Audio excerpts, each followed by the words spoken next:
일본이 우리나라를 상대로 전쟁을 일으킨다면 어떨까요? 터무니없는 소리일 수 있지만 군대를 다녀온 분들은 대부분 군사 시뮬레이션을 해보면 우리나라가 우세하다고 얘기합니다.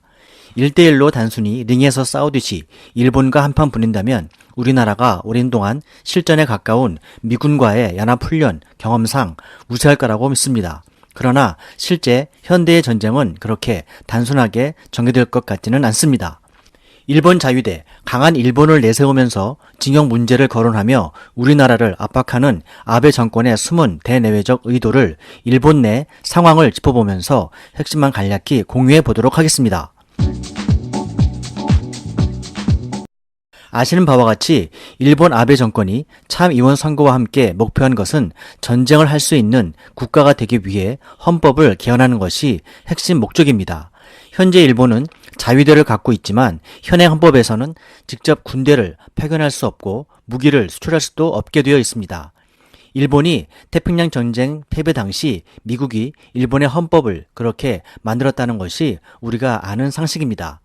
전쟁을 할 수 있는 나라를 만들면 무기 수출을 위해 일본은 중공업과 첨단 기술 산업 분야에서 군산, 복합체를 발전시킬 수 있고 막대한 경제적 이익을 창출하면 물론 국제 외교에서도 일본의 발언권은 강한 힘을 갖게 됩니다. 20년 동안 경기 침체기에서 탈출하고 중국과 대등한 위치에서 동북아의 패권을 경쟁하려는 아베 의도가 바로 여기에 있다고 보여집니다. 한국은 이러한 일본의 목적 달성을 위한 정적인 낚싯밥 정도인 것 같습니다. 헌법을 바꾸려면 무엇보다도 일본 국민들의 지지가 절대적이기 때문이겠죠. 그러나 시대를 망각한 아베, 한국을 잘못 건드렸다는 것을 보여줘야겠습니다. 전문가들은 미국이 냉전 시대가 무너지고 군사력을 축소하면서 일본에게 군사비 분담을 강력히 요구해왔고 일본의 군사 강화를 종용해왔다고 합니다. 실제로 2005년 일본은 유엔 전체 예산의 20%에 가깝게 담당해왔고 이는 미국 다음으로 많은 액수라고 합니다. 미국이 일본과 한국 중 어느 쪽을 우선순위에 둘까 한다면 단연 미국은 일본입니다. 확실한 군사적 도움을 줄 수 있는 전 세계 유일한 나라가 일본이기 때문입니다. 최근 미일 회담에서는 분명 이러한 군사적 문제를 권고히 했으리라고 보는 것이죠.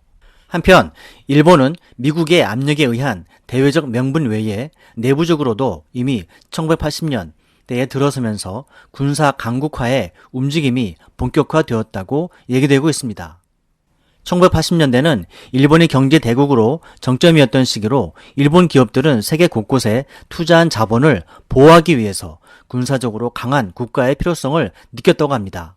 그리고 이를 정당이나 관료 등 지배 계급들은 강력하게 동조했다는 것이죠. 1990년 페르시아만 전쟁에서 막대한 전쟁 비용을 지출했음에도 땀과 피를 흘리지 않는 얼굴 없는 국제공헌이라는 비난을 받았었고 냉전이 붕괴된 후 중국이 급격한 경제 성장 속에 군사 강국으로 부상하면서 일본 내에서는 중국에 대비하지 않는 한 일본의 미래는 없다라는 강경 발언과 함께 중국에 대한 위기감이 고조되어 왔다는 것입니다. 그러나 무엇보다도 군사 강국에 대한 열망이 당을 초월하고 자국민들의 많은 공감을 얻게 된 것은 20년 가까이 지속된 경기 불황이 가장 큰 이유라고 합니다. 급변하는 국제 정세 속에서 고도 경제 성장과 평화 헌법이라는 큰 축이 무너진 가운데 일본인들은 자신감을 잃었고 미래를 기대할 수 없게 된 상황이었습니다.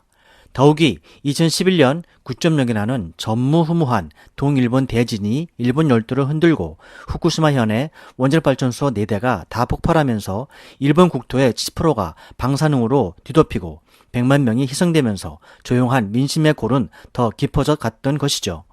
아베 정부는 이러한 민심을 가라앉히기 위해 언론 통제를 더욱 강화하고 우민화 정책을 펼치면서 산적해 있는 재정 문제와 정치개혁, 행정개혁 등을 해결하기 위해 전쟁을 할 수 있는 강한 일본 만들기를 국가 전환의 큰 기회로 잡으려고 하는 것입니다. 이러한 일본을 둘러싼 대내외의 명분과 환경은 개헌을 통하지 않더라도 어떤 방법으로든 전쟁을 할 수 있는 나라로서 군대를 직접 파병하고 전쟁 물자를 개발, 생산하면서 자국의 이익을 획득할 수 있는 힘을 얻으려고 할 것이라는 분석입니다.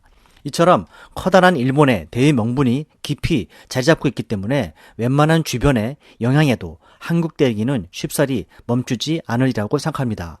이유가 어찌되었든 정치 경제적으로 일본과의 전쟁은 불가피해 보입니다. 중장기적인 태세로 정부와 기업과 국민이 한 마음으로 대처해 나가야겠습니다. 시청해 주셔서 감사합니다.